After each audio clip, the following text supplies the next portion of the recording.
Going back to the beginning, you were born. And what happened?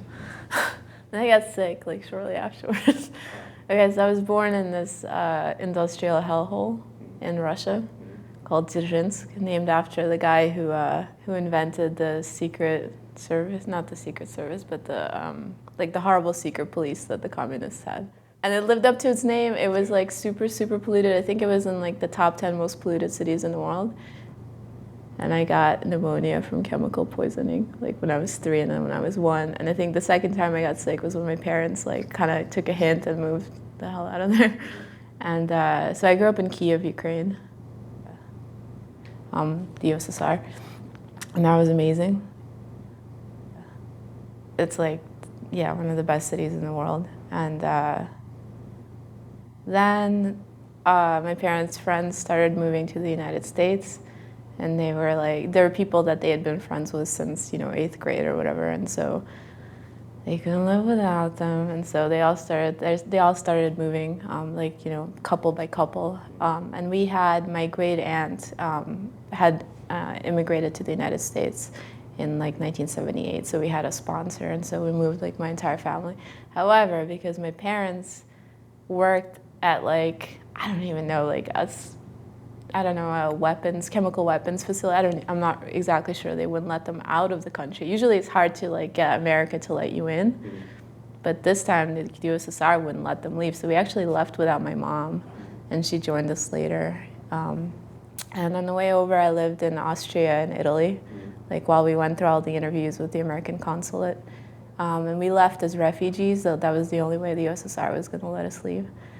And then, as a kid, it was super exciting because the USSR was about 50 years behind technologically, and I just remember like landing in Austria, and there was like automatic doors, and we were all stoked. We would just like run back and forth, and they had you guys had, well, in the West, you guys have candy that you can actually buy instead of like trading it on the street, and bananas available in the wintertime. We only had them for like 1 month, and they were invariably green, and like you couldn't eat them for like weeks. I would just like look at them for a while.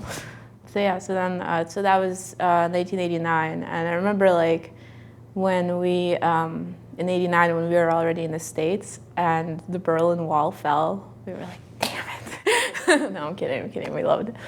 But I mean, I didn't know any English back then or anything, so it was kind of tough. But I had like a culture shock and all that stuff. So that's why I played a lot of video games. Like I could relate to games very much. What you were playing back then? Were you playing computer games, console games? My friends had Nintendo, and that was the best for me. Like I remember I played a lot of Super Mario Brothers. I mean, that kind of blew my mind at the time because when I was growing up, I was kind of the oldest kid, and I would come up with games to play with everyone else to entertain them and stuff. And I realized when I played Super Mario Brothers that this was kind of the same thing. Like someone made up like this like little world for other people to experience and to see, and he didn't even have to be there. And it was just like magical. It's like magical technology where I could do this stuff that I had been doing as a child, except with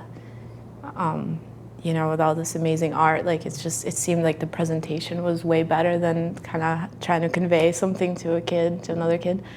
The only thing that I felt was missing was when I was growing up and playing these games with other kids, like they could contribute to like the world that I sort of created for just to play around. And I couldn't really do that. I could only experience what was there. I'd say that was the only thing that was like different about it. How old were you when you came over, and how old were you when you were first like introduced to games? Well, when I was in Russia, like I used to, or Ukraine, I should say, the USSR, I used to go to the arcades there, and I played Pong. I mean, that's not really much of like a video game experience, but that was my first one probably. I remember when I came to the States, like they had Paperboy on one of the apples at school, And then around that time was when I actually played the Super Nintendo.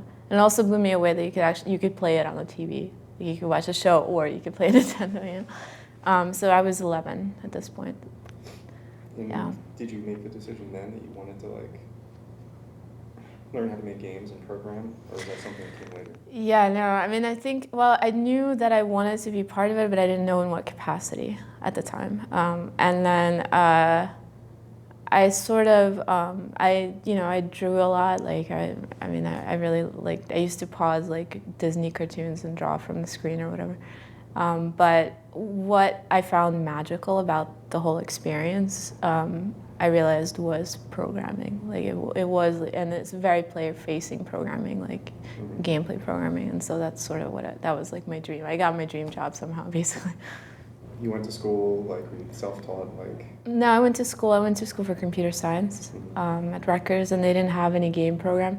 Like, honestly, I don't know how I got to Double Fine. I was so lucky because I didn't intern anywhere. Like, when I was in school, I would take a lot of summer classes, so I didn't even have time to work anywhere relevant. I mean, I worked at the computer lab, or just on occasion I would have a part-time job.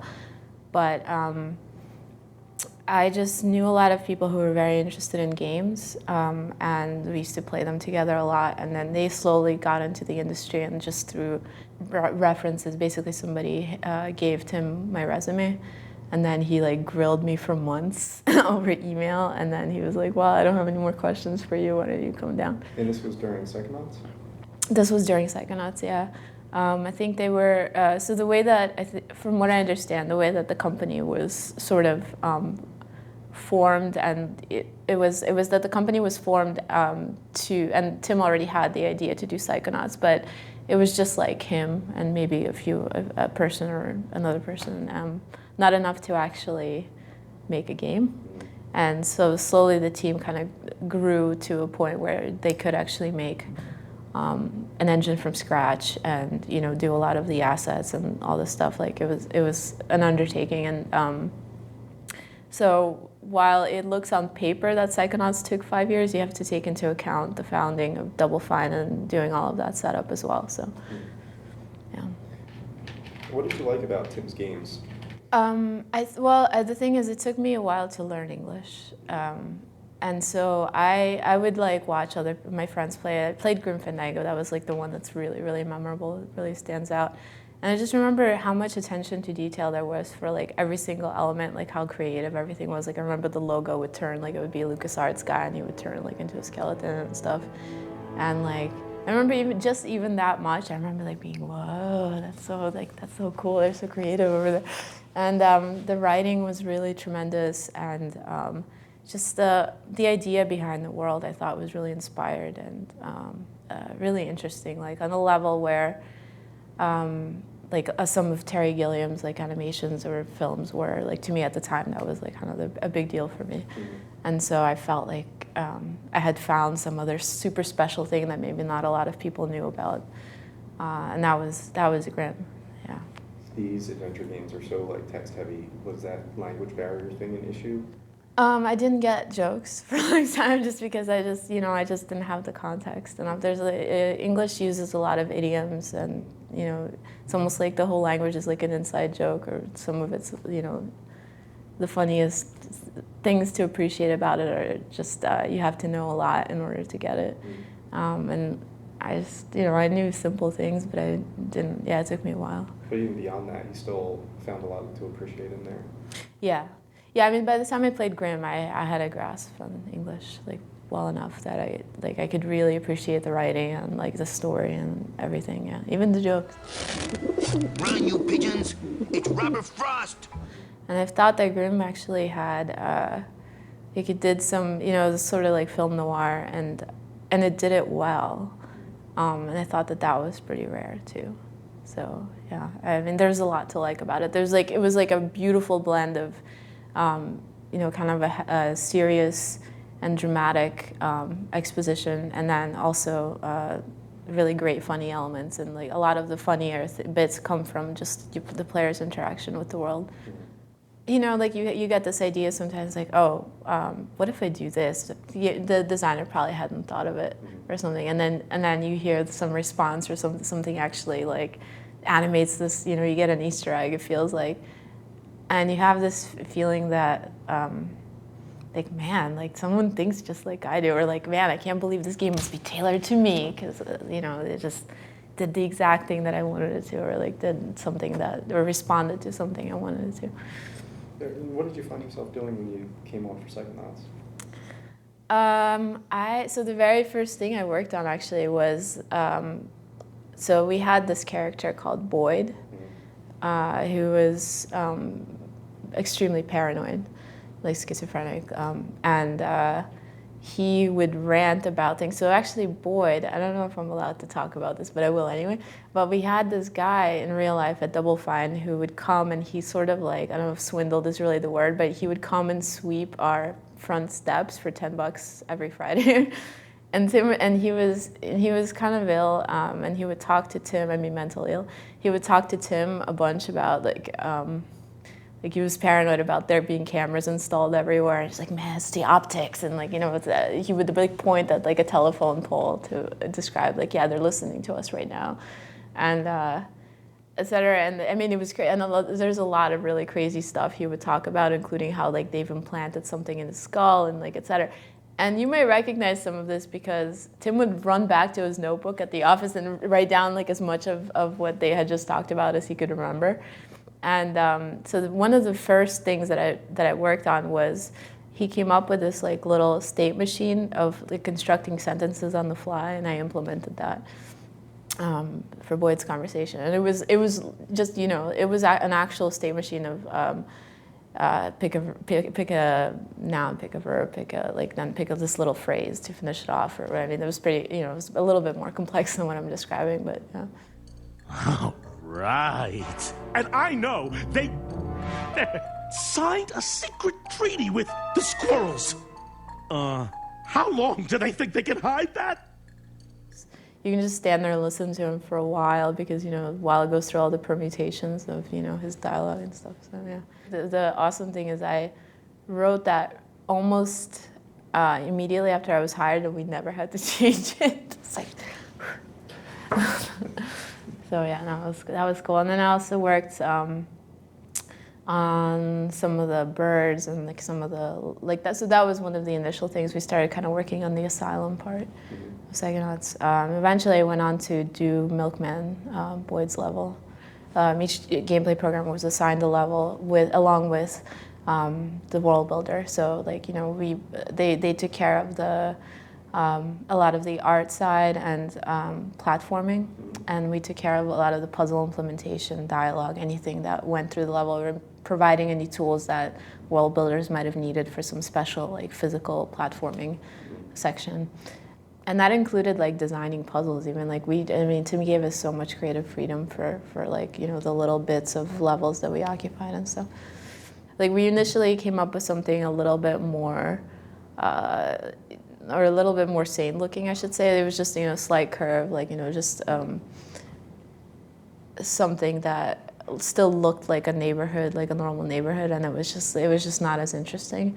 And so they resurrected a part of a level geometry that was there, like someone had built before I had even started there. And there were like just little bits and pieces of it, and we really, really liked it. It was like kind of crazy looking and like truly a warped neighborhood. Like it really had that look to it. And then so they designed more islands and stuff to that. You know, actually, the thing about working here that I really love is that if anybody has a good idea, it can be like someone who works in IT who doesn't even really come to the office very often. If someone has a good idea, like it'll get into a game. So I'm sure there were lots of things that I had contributed, like that I'm not really even aware of, but so did a lot of people did. For Psychonauts, I was responsible for. Are we filming? For Psychonauts, I was responsible for a lot of like hooking up the puzzles, doing AI for the characters. I mean, Tim actually let us like design some of the stuff, like including like it was Eric Walpa and I, like, we wanted to make the kids die in basic braining, and Tim let us do it.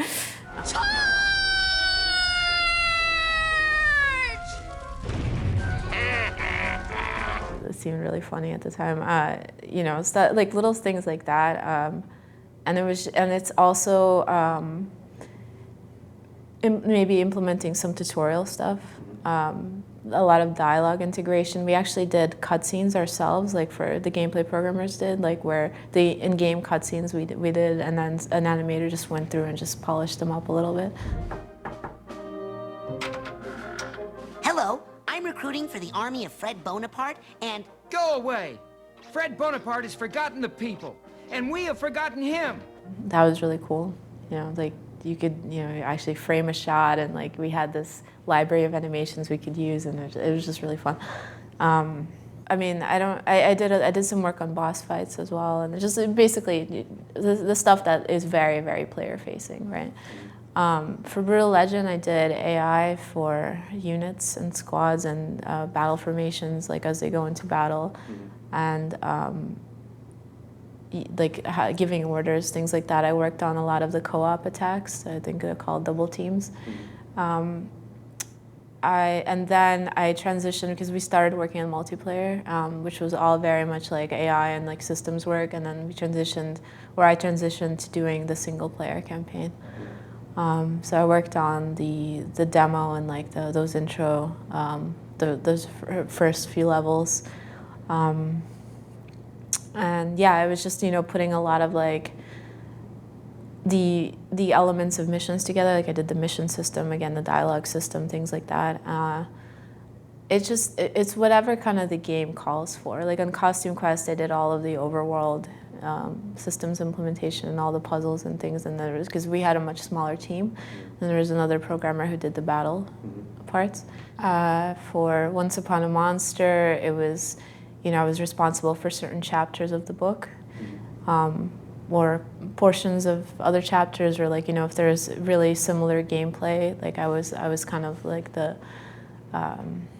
coordinator of that system. I actually got to sing in that game, which is weird. I voiced like the purple flower, and at the end, like my friend Bert and I, like Bert Chang, like arranged "Twinkle Twinkle Little Star" for like 6 voices, and then we recorded it. Hey, great singing. You don't like it, Slimy? Well, there's no accounting for taste. So yeah, like it's just like you get to do so much different stuff. For stacking, I did voice as well, like where we were just like, like in the recording studio, because we couldn't say any words. Yeah, so it's just, you know, I got to work on some, for whenever we would do Amnesia Fortnite, there would be like different other systems that I would get to touch and, you know, become familiar with like the sound system and things like that. Yeah. You've been at the studio pretty much like since the beginning. Like how much would you say that things have changed since then? Our office, major upgrade. Like we used to have, I don't know if anyone has told you guys about our old office. You can read like the old Tim blogs about it, but I'll go over like the highlights. It was rat and mouse infested. So it was essentially like this garage area. Like there was a massive part that was an industrial space, right? So we had like garage parking that was it would maybe fit like, you know, 6 cars. And people drove in, and so people who had to leave, like, you know, if they drove in like at 8 a.m. and they had to leave at 5, everyone had to move their cars back out. But keep in mind, this is an internal space, so carbon monoxide would fill the building. And they had, every time it rained, I made a joke recently on Twitter about brownouts. Every time it rained, sewage would come out of the toilets, and at every toilet in the building. So we had to go to this like local deli anytime we needed to pee, and we had to buy something. We had the alley itself was pretty, like, had some pretty colorful characters. Like I think every human fluid has been on the pavement, but like I mean it was something else. A woman accidentally, like a roof collapsed above where Tim's office, and a woman fell through or something on the roof. I don't know. That was before I started, so I only heard the story, but I'll tell you what, the office was awesome for milestone parties. Like we would just get a DJ and, you know, open up the garage space, and it was just really fun, and people from like around the neighborhood would stop by and stuff. It was really great. So what was it about this job that like made putting up with all that stuff worthwhile?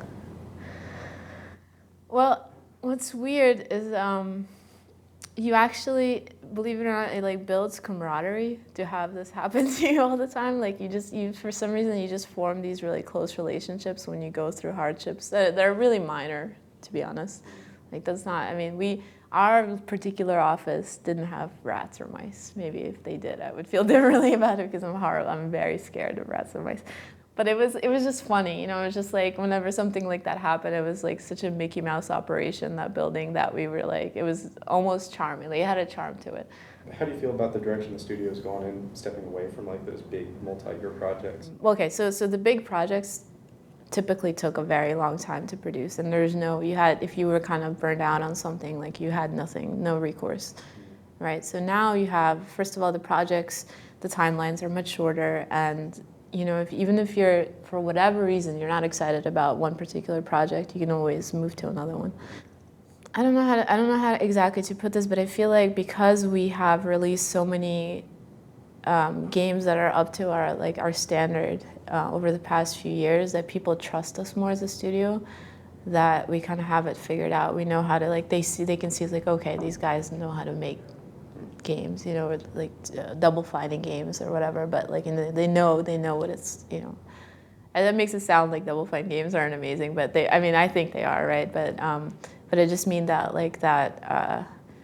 that we have done this many games in a fairly small amount of time. Yeah, like we've sort of raised our pedigree, I feel like. We know how to make the games are good games. I hope people think that, or I hope they recognize that. So did you imagine that you would end up working on the adventure project? Was it something that you were looking forward to? Or Yeah, I haven't worked closely with Tim for a while, actually, and I wanted to work with him again. I don't know, it's an exciting project, I guess. Like, you know, I think I was the first Double Fine backer of the project, because in the beginning we really didn't think that it would you know, meet the funding, whatever we had requested, like 400,000. And so I was like, oh, I should do something so the number goes up a little bit. So I did. I was really excited about it. And yeah, I mean, I definitely hoped that I'd be a part of it.